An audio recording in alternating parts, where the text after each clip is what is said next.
야당에서는 LH 땅 투기 의혹을 계기로 문 대통령의 사저부지에 대해서 공세를 이어가고 있죠. 문 대통령이 직접 SNS에 좀스럽다고 비판을 하면서 오히려 논쟁에 불이 붙는 모양새인데요. 사저 공방의 쟁점이 뭔지 차정윤 기자가 정리했습니다.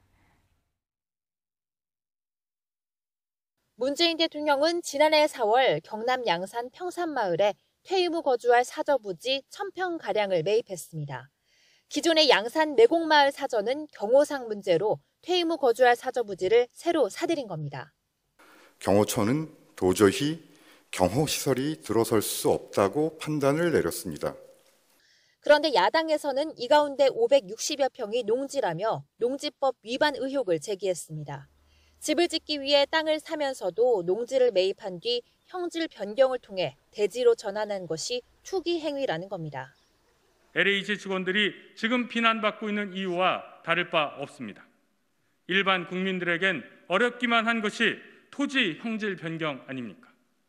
청와대는 이에 대해 적법한 절차에 따른 형질 변경이라며 아무런 문제가 없다고 해명했습니다. 여당에서도 실제 전원주택 등을 건축할 때 같은 방법으로 형질 전환을 통해 집을 짓는 경우가 많다고 주장했습니다.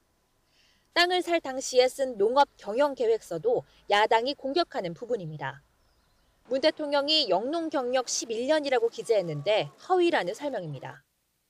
청와대는 문 대통령이 휴가 때 양산에 내려가 틈틈이 밭을 읽었기 때문에 이 역시 잘못된 게 아니라고 해명하고 있습니다.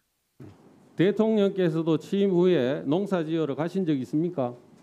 네, 양산에 방문하실 때 돌본 것으로 알고 있습니다.